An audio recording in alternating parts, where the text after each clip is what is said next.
Сайн байцгаана уу? Та бүхэндээ өнөөдрийн мэндийг хүргэе. Монголын баялаг дэлхийн иргэн ишлэл доор хүмүүжлүү, боловсрлоо гэсэн сэдвийн хүрээнд хилцүүлэг яриаг явуулаад ингээд багуу хугацаас өнгөрсөн байна. Тэгээ өнөөдрийн маань зочноор Positive Mongolians-ийн Дөлгөө маань оролцож байна. Тэгээд бүхэл хүмүүс ерөнхийдөө мэдж байгаа хаа. Гэхдээ товчхон өөрийгөө нэг танилцуулаад өгөөч ээ. Урилгын маань хүлээн авсан баярлалаа.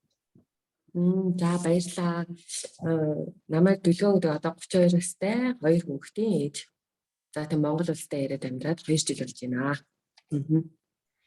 За Дөлгөөнтэйгөө бол би чинь бас урд нь Positive Mongolians онлайн төслөөр бас холбогдож 2 жил хэрэгтэй хугацаанд тийм ээ хамтарч бас ажилласан байдаг юм аа. Тэгээд Дөлгөөнт маань Швед улсад бас багагүй хугацаанд амьдарсан байх тийм ээ. Тэгээ одоо Монголдо ирээд нэлээд хугацааг өнгөрүүлсэн байна. Тэгвэл 2 жил гэдэг чинь бодсон байх шүү тийм ээ. Хугацааг. За тэгээд хүмүүжлүү, боловсрлоо гэд хоёр юм асуулт байгаад байгаа юм. Тэгээд ер нь бол хүүхдийн одоо хүмүүжил, боловсрал гэж хүмүүс их ярьдаг боллоо л да. Тэгээ ер нь бол өөрийнхөө хувь хүнийхээ хувьд тийм ээ хүмүүжил, боловсролын талаарх ойлголт ер нь хүнд хүмүүжил нь эхлээд байж ээж одоо боловсролыг авдаг юм уу? Эсвэл одоо боловсралтай хүн болж ээж хүмүүжил нь суудаг юм уу те? Энэ тал дээрх хувийнхаа ойлголтыг бас хуваалцаач гэж хүсэх байна. За миний бодлоор энэ зөвхөн миний бодол шүү дээ тийм. Би бол хувьдаа эхлээд хүмүүжлэн чухалах гэж боддог байхгүй. Сайн хүмүүжигдэж, сайн суур одоо нөгөө хүнд байвал зохиох, хүнийг хайрлах, өөрөвдөх, инэрх, уучлах, уурлах одоо ингээд хүнд байвал зохиох тэр нөгөө суурийн бүх мэдрэмжүүдийг маш сайн таньж мэдээд тэгээ энэ нь хүмүүжигдээд би хүмүүстэй ингэж харьцах хэрэгтэй юм байна. Би амьдралд ингэж хандах хэрэгтэй юм байна гэж бүх суурийн одоо мэдрэмжүүдээ маш сайн хүмүүжигдэж ойлгогдсныхаа дараа боловсролыг эзэмшихэд бол ямар ч хүн ингэ боловсролыг одоо аваад эзэмшээд явж болох байх. Тэгээ суурь нь сайн байхгүй хүмүүжигдээгүй хүн өөрөө угаасаа боловсроход ч хэцүү байх гэж би бодод байхгүй. Тэгээд одоо би өөр төрөө жишээл би өөрөө маш сайн хүмүүжигдсэн үү, боловсрсон уу гэдээ өөр төрөө асуух юм бол үгүй. Бас яг эргэн тойрныхоо одоо ингээд адилхан яг миний үеийн нэг ойролцоогны юмд төрж өссөн найзуудын гарсан хэлээр бас биднэрт хүмүүжил болон боловсрал маш тутмаг санагддаг. Тэгэхээр нэг нийтээрээ ганцхан миний хүмүүжийг дээж авахаараа ганцхан намайг боловсруулаад энэ төр яваагүй нөгөө нийтээрээ ингээд байсан шүү дээ. Бөөнөрөө л ер нь баг ойролцоо хүмүүжигдээл ойролцоо орчинд амьдраа гэсэн учраас бидний үеийнхний хүмүүжил бас нэг жаахан дутагдaltaй юм шиг надад санагддаг. За тэгээ одоо ингээд бид нар чинь одоо бүгдөө л одоо ойролцоо насны хүүхдүүдтэй шүү дээ. Ингээд 2 3 5 10 нас энэ тэгээд тэгэнгүүт одоо бидний хүүхдүүд дээр хүмүүс маш их боловсролыг анхаарал байгаа юм шиг санагддаг. Нэг ялангуяа сургууль сонгох дээр ямар нэг секс дугууланд явуулах дээр ер нь бол ингээд маш их боловсрал гэдэгт анхаардаг. Маш үнэтэй мондөг одоо сургууль соёлуудад хүүхдүүдэд оруулахыг хичээдэг. Гэхдээ яг тэр сургуульд оруулах юм бол тэр хүүхд мондөг болно гэсэн юм ойлголтоос аяг их яваад ч тийм. Яг тийм байх сургуулийн орчин бол маш сайн нөлөөлөх байх. Гэхдээ хүүхдийн цөөр хүмүүжил чинь 0-3 наснда 0-7 наснда тэргээд сууд юм билээ шүү дээ. Тэр 0-3 хүртэлх наснд хүүхд маш олон зүйлийг таньж мэдээд анх удаа дэлхийд төрөнгөтэй яг энэ чинь энийг хэлдэг юм энэ чинь ингэн гэдэг юм байна гэдэг эхний мэдгэдэггүй аваад 7 хүртэлх наснда одоо насанд хүрэхийнхаа суур хүмүүжлийг авч идэг гэсэн. Тэгэхээр яг энэ насныхаа хугацаанд нь тэгэхээр энэ чинь ихэвчлэн сургуульд явдаггүй боловсролыг авч амжаагүй ах үеийн нас учраас энийг яг л нөгөө одоо ээж аав хүрээлэл амьдарч байгаа газар нь явж байгаа цэцэрлэг ийм газраас энэ суур хүмүүжил нь бий болох гэдэг учраас одоо үнэтэй том сургууль мондөг сургуулиас илүү яг энэ суур хүмүүжлийн өгөх газар дээр илүү их анхаарамаар илүү бодмоор юм байна. Одоо манай том хүүхд жишээлбэл одоо 14 гэж байгаа. Тэгээд аливжээ ингээд би одоо зааж яриад шаардлагагүй ингээд маш олон зүйлүүдийг суурин тавигдсан нь 13-4 настайд нэг мэдэгддэг байхгүй юу? Би ингээд хоцорсон юм шиг мэдрэмж надад төрөйддөг байхгүй юу? Зарим зүйлийг хэлэх гэнгүүт аль үжээ тэр хүүхдэд ингээд мэдээлэл суудсан би ингээ мэдээлэл хоцорч өгöd байгаа юм шиг надад санагддаг. Тэгэхээр хамгийн чухал 7 хүртэлх наснд би яг сүүлийн 2 жилд нь хамт байж чадаагүй учраас бас маш олон зүйлийг би зөв хүмүүжил одоо зөв зүйл нөлөөлж чадахгүй ингээд өнгөрсөн юм байна гэж ойлгоод идэг байхгүй. Яг одоо ингээ явцдаа залруулагдаж болох байх. Гэхдээ нэг тийм суур анхны мэдгэдэггүй анхны мэдээлэл авсан тэр хүүхэд чинь бүх юм тандахтаа үгүй багш тэгж хэлсэн. Үгүй тэр надад энийг тэгдэг гэж хэлсэн гэдэг зөрөөд идэм байлээ. Тийм учраас сургуулийн одоо сурах тэр боловсролын тухай энэ юун дээр нь хүмүүс поинтлохосоо илүү яг суур тэр насны дээр нь илүү анхаарвал ингээд хүмүүжлийн суурь зөв тавигдаа тэрний дараа үнэхээр гоё мундаг сургуулаа сонгох юм бол тэр хүүхэд ингээд цаашаа бүр баян хүмүүжигдээд боловсроод явах юм байна даа л гэж би зүгээр одоохондоо харж байгаа. Гэхдээ би чи дөнгөж 32 настай хүүхэд маань дөнгөж 13 4 настай. Тэгэхээр одоо бол дутуу юмнууд аль зөндөө байгаа байх. Тэгээ одоогоор л миний ойлгосон нь бол ийм л ойлголттой байгаа. За тэгээд боловсрал дээр бас нэг юм хэлэхэд хичнээн сайн сургуульд оруулаад хичнээн мундаг багшийн доор байлгаад бас сурдаг хүмүүс зөндөө байна. Хичнээн гоё сургуульд орж байгаа ч гэсэн тэрийгээ бас сурч чаддаг. Тэгэхээр нөгөө дахиад миний альтрын яриад байгаа хүмүүжил буюу энэ хүмүүжлээс чинь хүний хандлага гэдэг юм бий болт юм билээ. Тэр хандлагаас шалтгаалаад тэг боловсролыг өөртөө наах буюу энийг цаашаа зөв ашиглахгүй юу өөрийгөө ингээд цаашаа авч явах бүх юм нөлөөлөх гэдэг учраас дахиад нөгөө нэг хүмүүжлэлтэй холбогдолтой. Хүмүүжлээс бол балаад хандлага бий болж энэ хандлагын тэгэхээр хүүхдүүдийн хандлагыг маш зөв амьдралыг гоё зөв таниулах хэрэгтэй юм шиг санагдсан. Тэг хов хоосон номон дээр амьдралын тухай юу гэж зааж юу гэж ойлгуулна хүүхд яг тэрнийхээ дагуу сэтгэж бодож амьдрна. Тэр амар гутраах ч юм уу бүхний гоочдаг юм аюу хэцүү байдлаар хүүхд өсөх юм бол хүүхд чинь яг тэр стилээрээ ингээд томорсон ч гэсэн бүх юм дээр ингээд гомдлоо болохгүйг тэгүүлж хараал ч юм уу ингээд хэлэх гээд хандлагатай юм байлээ. Тийм учраас хаал нэг хүмүүжлэлээр нь тэр тал дээрээс анхаарах хэрэгтэй юм байлаа. 0-7 нас хүртэл энэ хүүхд анх удаа энэ мэдээллийг сонсож байгаа анх удаа энэ хүүхд амьдарч байгаа ийм зүйлийг мэдэхгүй шүү дээ гэж бодож байгаа. Би одоо энэ тухай ойлголтыг хүүхдэд аль талаас нь өгвөл миний хүүхд цаашаа насны туршид зөв ойлголттой явах вэ гэж бас бодмоор юм билээ. За баярлалаа. Тэгэхээр төлөвлөгөөний маань сая хэлснээр бол бид нар нөгөө нэг үеэрээ нэг ингээд ижил хэмжээнд өссөн, яг ижил орчинд өссөн гэдээ ярьж байгаа маань нийгмийн маань хандлага одоо нийгэм маань нэг хэсэг яг нэг үе байлаа. Тэгээд тэр үед ингээд өсөж байгаа хүмүүс маань яг нэг хэвэн зүтгэцсэн юм шиг яг л одоо ээж аав нь ажилтай хүүхдүүд нь гэртээ үлддэг ч юм уу тийм ийм байдлаар үлддэг байсан учраас бидний хүмүүжил бол ойролцоо байсан гэдэг ер нь үе тэнгийнхэн маань их ойролцоо байна гэд ярьлаа шүү дээ. Тэгээд одоо бол харьцангуй нийгэм маань баг зэрэг өөрчлөгдөж байна. Юм өөрчлөгдөж байна. За урд үеийн зүйлээс бид нэр авч болох зүйл юу байх вэ? Одоо ер нь бид нар алдаатай байсан зүйл маань юу вэ гэдээ илүү их эргцүүлж боддог болсон байна. За тэгээд дүлгөөнийг маань ярианаас харагдаж өөрөө өсвөр насны хүүхдтэй болсон учраас за хүүхдээсээ бас юуг ойлгож авч болж байна. Эргээд хүүхдээсээ бас бид нар суралцаад өнөөдөр суралцаар л явж байгаа гэдэг нь бас их тодорхой харагдаж байна. За тэгээд маш их баярлалаа. Их ойлгомжтой ойлголтууд өөрийнхөө ингээд бодлыг хувийнхаа бодлыг суулцсан баярлалаа. За түрүүний ярианаас миний нэг анхаарал татсан зүйлс гэдэг өндөр үнээр тийм ээ одоо их өндөр үнэтэй их мундаг сургуульд хүүхдийг өгөх нь одоо их зөв юм аа. Тэгвэл одоо хүүхд их зөв боловсролыг авна гэж илүүтэй эцэг эхчүүд маань анхаарлаа хандуулдаг болжээ гэж яриан дээр хөндөгдөж байна. Хүүхдүүд маань яг үнэндээ тэр сургуульд суралцах сонирхол нь өөрөө ямар байдаг бол гэж ер нь эцэг эхчүүд маань хүүхдүүдтэйгээ ярьдаг болов уу гэж бас заримдаа бодогддгийн. Тэгээд суур хүмүүжил боловсрал хоёр гэхэлэр хоорондоо маш уялдаатай, хоорондоо маш авцалтаатай байх ёстой зүйл байгаад байгааг одоогийн байдлаар хүмүүс маань боловсрал гэж илүүтэй анхаарал тавьж байгаа нь зөв боловч эргээд хүн рүүгээ чиглэхлээр эргээл хүүхэд байхдаа яаж өссөн, хэний хажууд өссөн, тийм ээ, ямар орчинд өссөн гэдэг нь маш их чухал байдгийн байна гэдгийг өөрсдөө бид нар бас том болол олон зүйлийг суралцаад мэдэрч байгаа шүү дээ. Яг үүнтэй адилхан одоо ч гэсэн хүүхдүүдээ одоо 0-3 наснд нь за энэ байгаа орчин тийм ээ одоо цэцэрлэгт хүмүүжж гэнэ үү, за сургуульд орох нас нь ямар болж байгаа вэ? Тэгээд хажууд нь аав ээж нь хамтдаа байгаа юу, байхгүй байгаа юу тийм ээ. Ер нь хүүхэд ямар орчинд хэний дэргэд өсөж байгаа вэ гэдгээс тэр хүүхдийн хүмүүжил бол бүхлээрээ тавигддаг юм байна. За тэрэн дээр нь суурлаад боловсрол нь явагддаг юм байна гэдэгтээ бол маш олон хүмүүс ингээд санал нэгтэй байдаг юм байна. Тэгээ ер нь өндөр үнээр эзэмшсэн өндөр боловсрал гэдгийн талаар дүлгөө маань ер нь ямар ойлголттой байдаг вэ?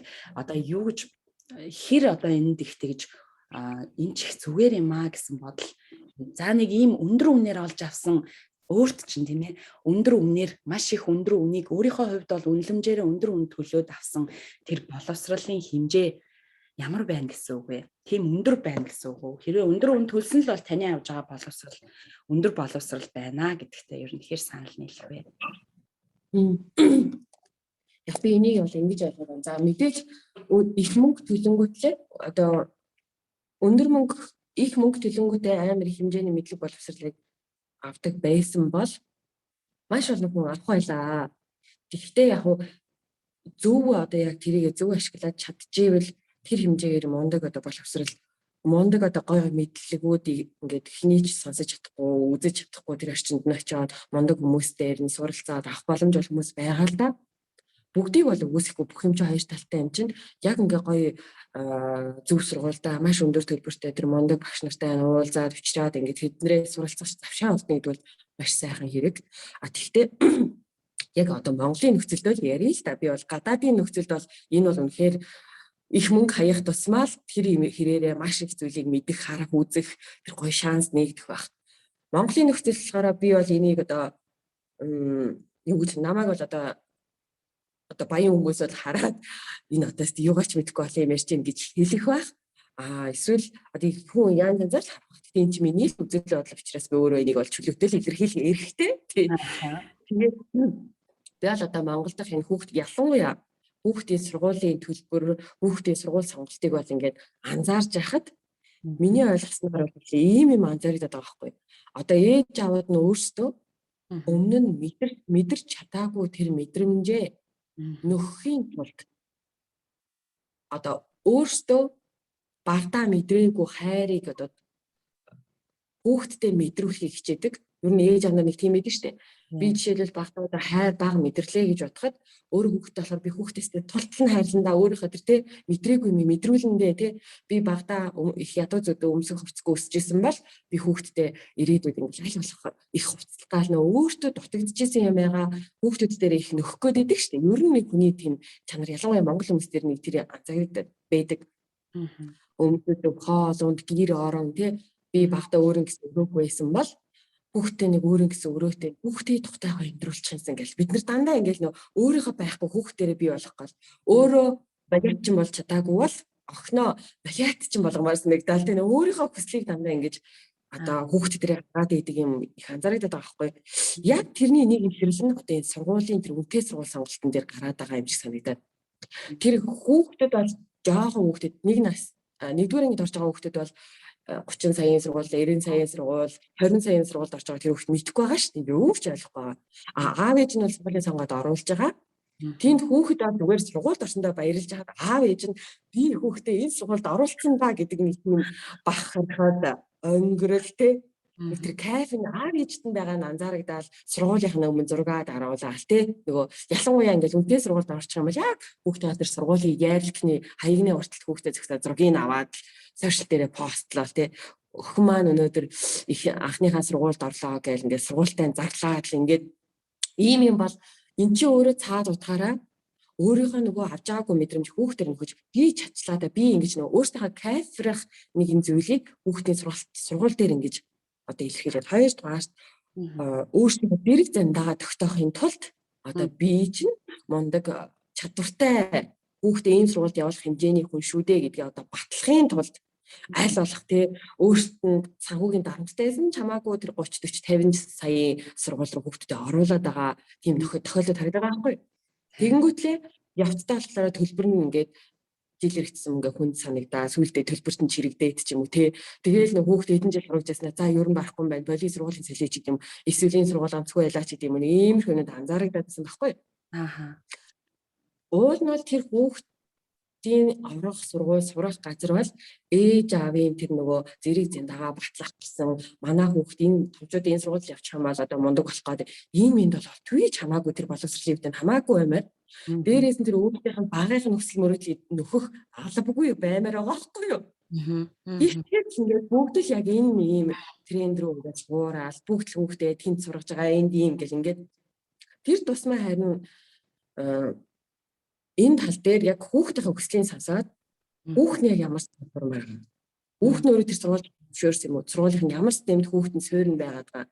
Хүүхэд нь тэр солонгостэй юунд нь туртай байгаа, Японд туртай байгаа, Америкт нь, Оросд нь хүүхдийн суурийг нь маш сайн өөртөө нь ярилцаад, өөрөө алийг сонирхолтой цаашдаа ер нь хүүхдэд тодордог да нэг багаас нэг өөрөөс нь гэж явах юм бол манай хүүхд эндээ илүү одоо сонирхолтой байна, эндээ илүү чадвартай байна.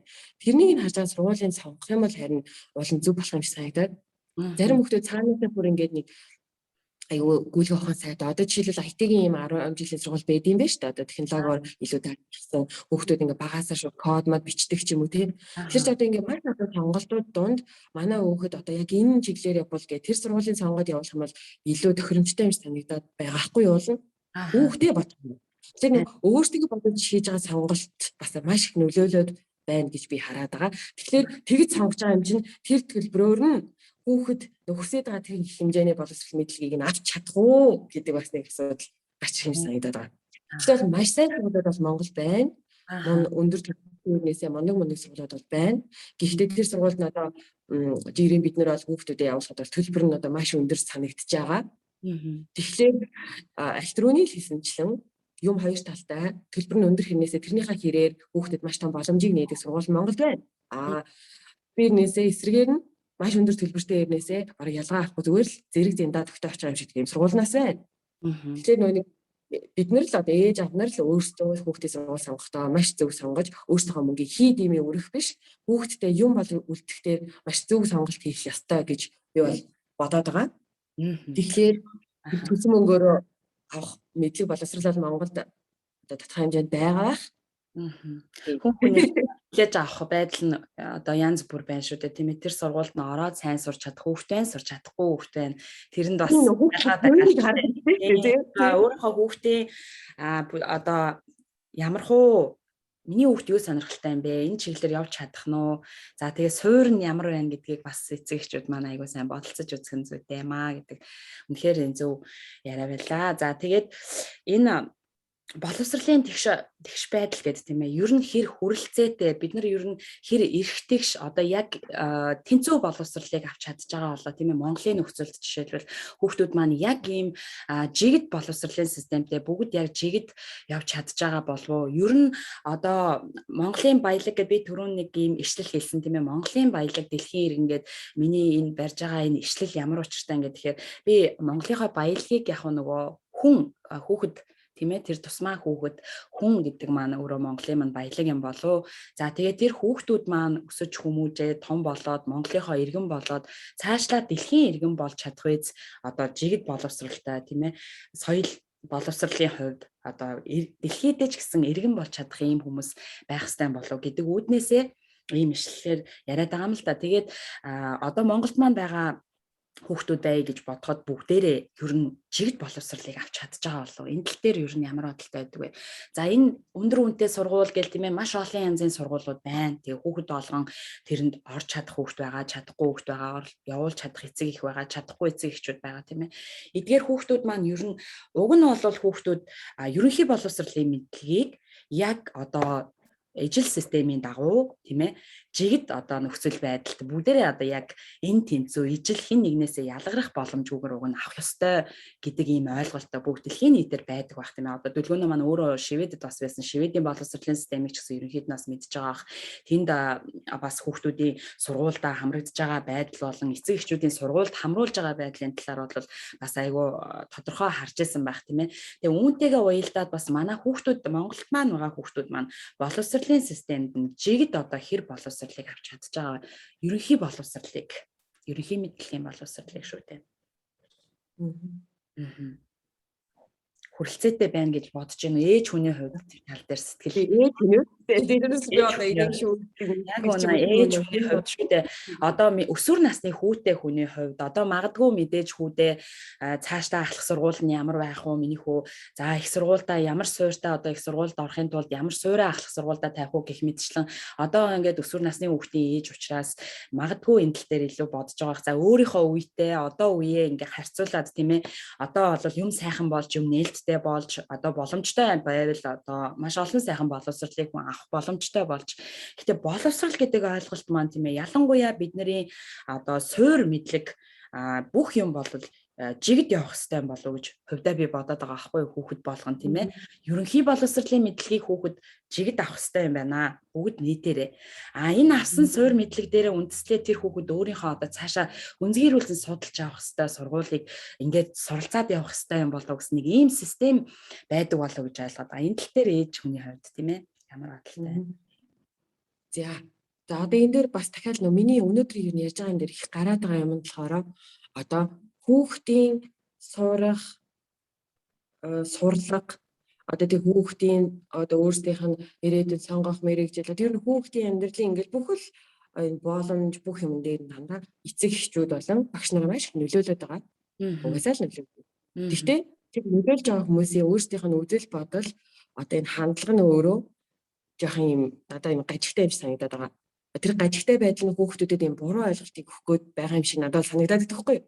Бид тэрэн дээр бол амар стресстэй байхгүй юу? Жишээлбэл юу вэ гэхээр одоо жигт ингээд сурах ирэх гэдэг юм бид нар бол бодохдоо одоо сургууль дээр ингээд яг л бүгд ижилхэн тэгш ингээд суралтай багш хүүхдүүдэд ижилхийг харьцаад бүгд ялгарлан дурхалгүй байна гэж ойлгоод байдаг. Гэтэ миний ойлголтоор болохоор нэг ангид одоо 50 хүүхэд байгаагийн одоо олон хүүхэдтэй болчиход байгаа ш. За окей 25 хүүхэдтэй хэлээ гэж дээ. 25 хүүхэд 25 бол ижилхэн сурах чадвар байдаггүй байхгүй юу? Тэрийг бол одоо би өөрөө 10 жилд одоо 10 жил сурахтаа ингээд хүүхдүүд харсан өөрийгөө ч бусдад харьцуулаад харсан.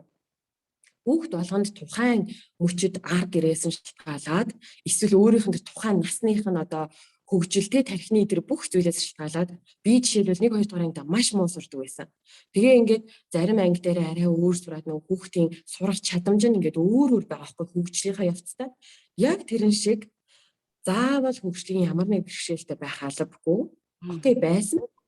Бүх хүмүүст хоорондоо нэг юмыг хүлээж авах, ойлгох, тэрийгэ боловсруулад өөртөө үлдээх энэ бас сурах чадвар нь өөр ингээд байсаар ингээд өөрчлөгдөж хөгжиж ингэж явсаар байгаа л 10 жилээ төгсдөг юм байна.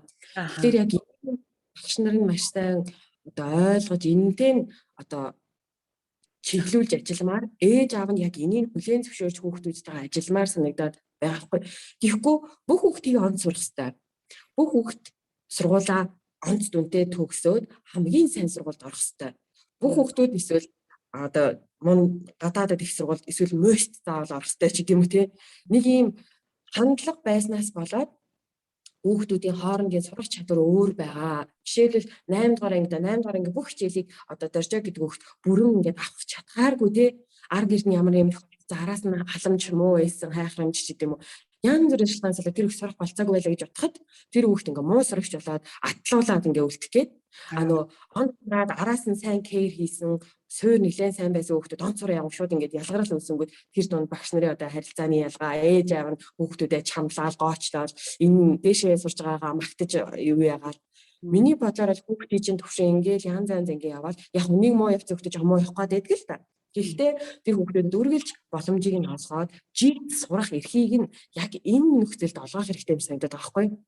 Яг л тэр хүүхдүүд өөрсдөө тохирсон сурах тэр эрхийг нь мэдэх ойлгох тэр боломжийг нь багш нь олгоод хүүхд болгонд яг өөрөөсөө тохирсон тэр ойлгох чадварт нь тохирсон хичээлүүдийг нь өгөөд бүгднтэй нь харилцаад шалгаа чеклээд ингээд сургаад ах юм бол хүүхд болгон өөр өөрийнхөө болцоо хэрээрээ сургалтыг аваад ингээд яг өөрийнхөө боломжоор ингээд сургуулаа төгсмөр санагдаад байгаа байхгүй. Энэ дээр бол яг хөгжлийн бэрхшээлд одоо саажилттай, зарим сонсголын бэрхшээлтэй янз янзын хүүхдүүд байгаа. Тэгээд нөгөө бүр тусгай сургуульдаа сурах гэхлээр тэнцэн очгоо бүр яарч чадхаа болчдөг ч юм уу. Яг энгийн сургуульд орох гэхлээр нөгөө энгийн хүүхдүүдэд бодвол жаахан ингээд нөгөө юуны одоо бэрхшээл байгаад идэг сонсох ч юм уу тий. Тэгэхээр нөгөө ийм хүүхдүүд бас сургуульд ангид ороод ирэхэд яг тэр хүүхд чинь өөрийнхөө сурах ойлгох сонсох энэ боломж нь бас юм хязгаарлагдмал байгаа учраас тэрэнд нь тохирсон сурах тэр боломжийг нь багш нар өгөхөөр яг л энэ шиг бидний нүдэнд харагдахгүй гаднаасаа хэлбэрчсэн мэддэхгүй байгаа ч гэсэн тархиндаа сэтгэлдээ сурах одоо бэрхшээл байгаа хүүхдүүдэд тэр боломжийг нь олгож сурах юм бол энийг бол би яг жигд сурах эрх хүүхдүүд яг жигд боловсролыг авч ийна л гэж би бол ойлгомоор байгаа юм. Гэвч харамсалтай жигд гэдгийгээ бүгд 100 авах хэвээр эсвэл бүгд 80-аас дээш үнэлгээтэй байх хэвээр яг нэг үнэлгээ өөр юмар ингээд бүгдийг жигдлүүлэх гээд байгаа байдал нь л одоо хар багаас нь хүүхдүүдэд аягүй тийм хэцүү мэдрэмжийг өгөөд байгаа юм болов уу гэж хараад байгаа. Тэгээд бэрхшээлтэй ээж аавуудын хувьд бол ард нь аягүй эмзэглэдэг юм байлээ. Яг үнэ. Яаж тэгээд хүүхэд нь аутизмтэй ч юм уу ямар нэгэн асуудалтай бэрхшээлтэй байхад бусад хүүхдүүд яг ижил явахгүй л болохгүй болж байгаа юм нийгэмд хүүхдээ шахангууд нэг хүүхдүүд тэрийг нь хүлээж авч чадахгүй тий. Тэгэхээр ээж аав нь байнгын гомдолтой одоо тэрэнд айгүй ингээ гомдолтой их юм билээ. Тэгэхээр жигд сурах эрхийг бол бид нэр сурж байгаа хүүхдүүд ч гэсэн бусдынхаа нөгөө сурах чадвар дээр нөгөө байга боломжийг хүлээн яа тэгвэл тэд чинь насан туршлагын хүүхд хөгжиж штэ. Яг тэгээд 5 настайдаа 6 настайдаа 7 настайдаа хөгжлөн гацчаад бусдаас сотрогдоод байгаа юм ерөөсөй байхгүй. Окей 7 настайдаа жоохон гоцорч сураад байгаа юм байна. Гэхдээ 18 нас хүртэл бид нар ч хөгжиж штэ. За энийг бол бид хийж хараад байгаа. Тэгээд эцэг гэх нь өөртөө хандлага өөрчлөөд хүүхдүүдэд энэ мэдээллийг маш сайн өгөөд те бусдынхаа гадуурхахгүй тэр чинь хүүхдүүд гадуурхаад байвал сурах чадвараас нь хомсдох гэдэг нь шүү дээ. Сурах боломжоос нь.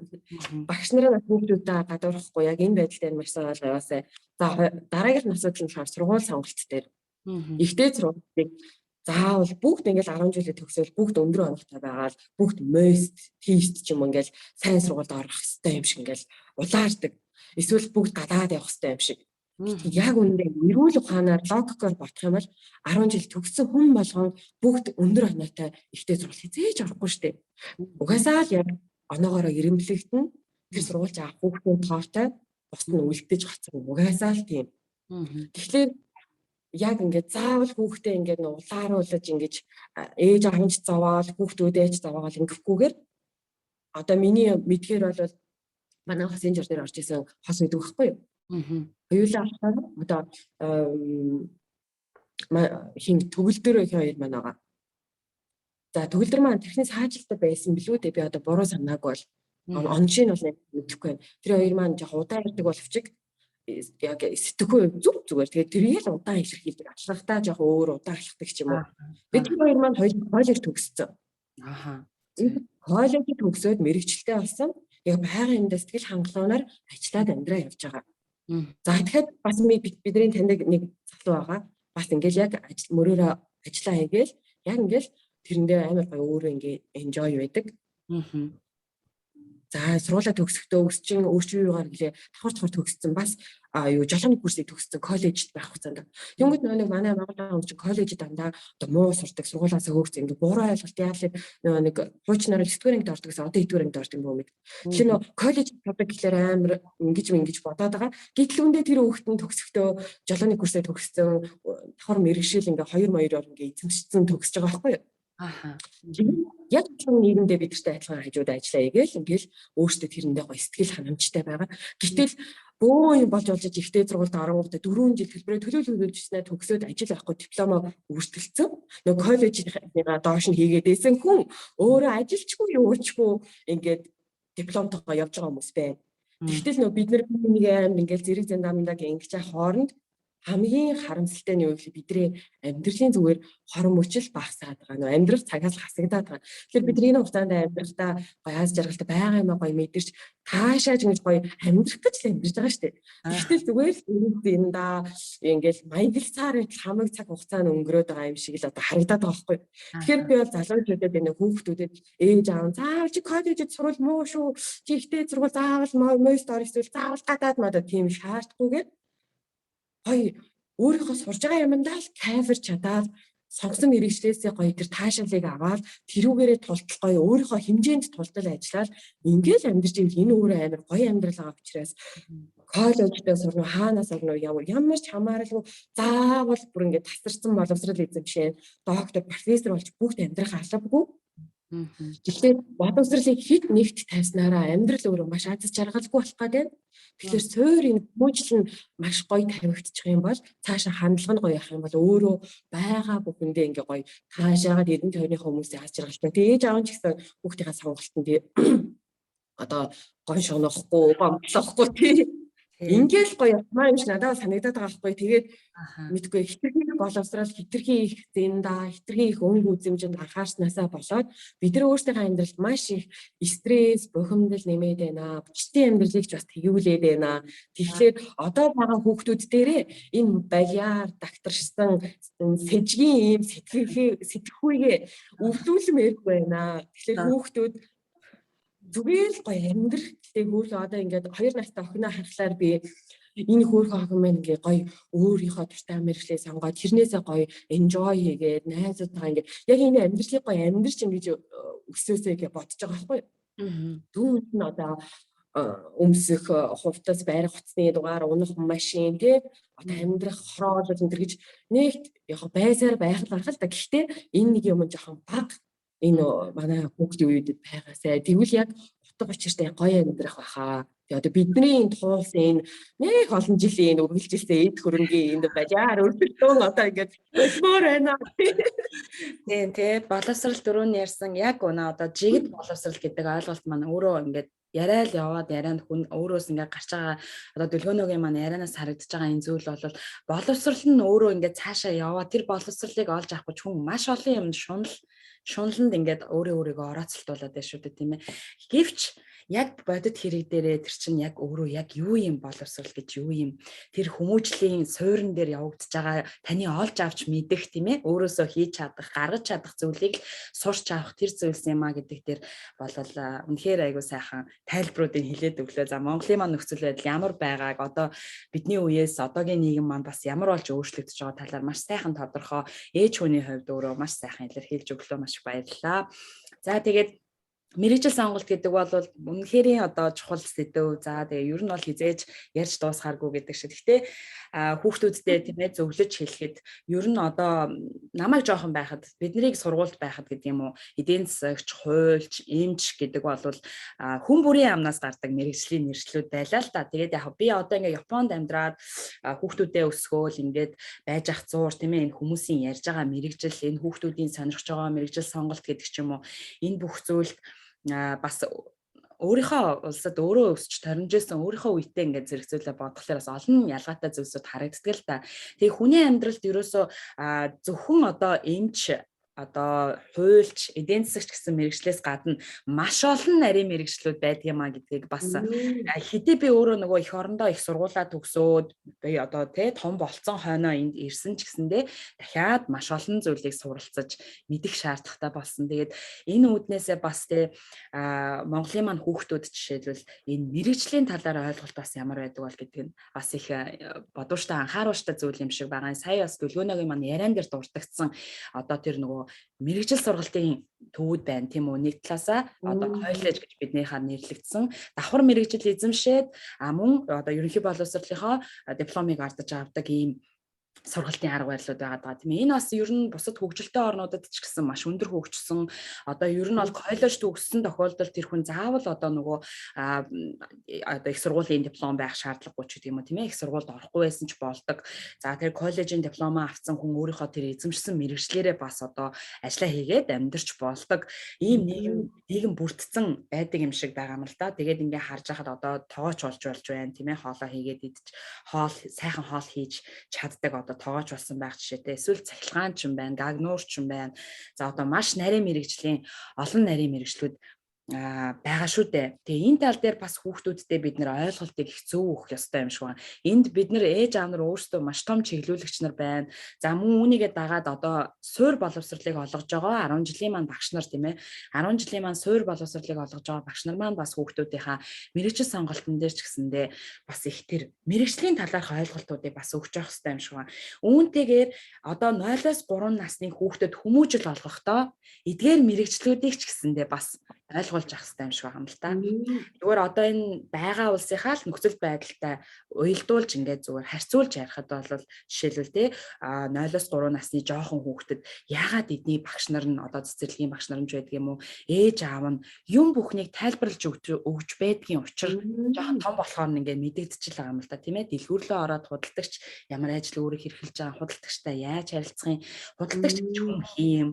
За тэгэл таксинд сууж ийн таксины жолооч гэж ямар хүн байх юм, автобусны жолооч гэж ямар хүн байх юм гэх мэтчлэн бүх одоо амьдралд өөрсдөө харилцаатай, оролцоотой байгаа тийм ээ. Ямар нэгэн байдлаар хоорондоо бид нар бүгд ингээд уялдаа холбоотой амьдарч байгаа. Энэ уялдаа холбоо, энэ мэргэжлүүдийг бас хүүхдүүдэд анханаас нь сайн ойлгуулж, их нээлттэйгээр бас өгч явах хэрэгтэй юм шиг байна. Үүнтэйгээ үнийгээ өгч чадах юм бол хүүхэд мэдээж одоо ерөнхий боловсролын сургуулаа төгсөхөд за маш олон мэрэгжил дундаас сонголт хийх боломжтой болчихж байгаа юм л та тийм ээ. За ийм талаар би явж болох юм байна. Ийм мэрэгжил бас байж болох юм. Магадгүй хөдөө аж ахуйн мэрэгчлүүд байж болно. Хүн хизээж байгалаас олдох боломжгүй. Хүн өөрөө байгалийн амьтан. Тэгэхээр байгаль дээр амьдарч байгаа цаг нөхцөлд хүн байгальтайгаа хамааралтай ямар мэрэгжлийг эзэмших ёстой гэдэг юм бэ тийм ээ. Тэр бүгдийг ч гэсэндээ хүүхэд айгуу сайн одоо бидний ярьж байгаа хүмүүжил гэдэг зүйлтэйгээ уялдуулаад авсаар өсөж явах хэрэгтэй юм гэж жоохон анзаарагдал байгаа юм. Ер нь тэр талын бас тийм ээ. Тэгэхээр Монголд маань ч гэсэн энэ талын зүйлс бас илүү ээж аав нар маань багш нар маань тийм ээ энэ тал дээр нь хүүхдийг чиглүүлдэг, зөв чиглүүлдэг, зөв ярилцагч нь байдаг, зөв сонсогч нь байж өгдөг байвал одоо энэ биднээс төрсэн, за биднээс сайн одоо хүүхдүүдийн мань үеийн тэднээс гарах хүүхдүүд гээд маш өөр оюун ухааны хувьд ч гэсэн маш өөр. За ямар нэг юмд хандах хандлага нь ямар нэг юм хүлээж авах байдал нь ч гэсэндээ маш өөр. Өөрсдийнхөө үзэл бодлыг ч гэсэн илэрхийлэх чадвар нь ч гэсэн хамаагүй өөр түвшинд байна уу гэж анзаарэгдэж байгаа. Тэгэхээр тийм хүүхдүүдтэй бид нар ярилцаж, тайлбарлаж, за мөн юу ярьж байгаагийн сонсох байдлаар л аягүй сайн хамтдаа суралцаж л явах хэрэгтэй юм шиг байна. Би одоо сүүлийн үед яг л тэгж бодоод байна. Ер нь хүүхдүүдэд заах биш, хүүхдүүдээ хүмүүжүүлнэ гэдэг чинь ерөөсөө өөрөө ингээл хамтдаа л энэ юу юм болоо энэ нэрээ яадгийн болоо гэж хоёулаа ингээл хамтдаа л ярилцаал суралцаал ээж нь ч бас энийг мэддгүй юм биш үү? Энэ одоо яадгийн болоо гэж хүүхдээсээ ч сурах үедээ суралцаад ингээд л явах нь магадгүй тэр хүүхдийн маань хүмүүжилд бас арай өөрөөр нөлөөлөх бах тийм ээ. За ингээд төлөөнөдөө ярьсан олон сайхан яриан бас маань маш чухал юм сайхан одоо асуултын хариултуудаас ингэж тодорхой олж өгч байна. Гэхдээ бид нар бол мэрэгжлийн одоо боловсролын одоо бүр юм хогтгооны хүмүүс тайлбарлах хэмжээний хүмүүс биш, өөрсдийнхөө хувьд ээж хүмүүсийнхээ хувьд өөрсдийнхөө хүүхдүүдтэй хамт суралцааж явж байгаа хүмүүсийн хувьд бол бас юм сэтгэлдээ бас ярьчмаар зүйлсүүд байдаг юм байна. Тэгээ манай төлөвлөгийн хувьд бол одоо бас хүүхэд залуучуудтай маш том үлгэр дуурайл болж байгаа. Гэр бүлээрээ маш сайхан үлгэр дуурайл болсон ийм хүмүүс байгаа. Тэгээ тийм учраас Монголдо очоод бас залуучуудтай ийм сайхан үлгэр дуурайл болоод эерэг зөв хандлага, зөв харилцааг бас бий болгох гээд бүх чадлаараа хичээж явж байгаад нь бас баяр хүргэе. Тэгээд ч гэсэн өндөр амжилт хүсье. За хүүхдүүдтэйгээ бас олон жил олон сайхан зүйлсийг суралцаж хамтдаа сайхан амьдрахыг хүсье өрөөё. За тэгээд баярлалаа ярилцлаганд оролцсонд. За тэгээд дэлгөөнөд хэлэх үгэл бас болно шүү. За одоо сүүлд нь яг нэг ярьсан юм тоолоо илтүүлээд хэлчихье да. Тий одоо мэрэгжил болгоод сайхан. Тий. Яг бүрээсээ хүүхд болгоо бас хамгийн сайхан хөөрхөн.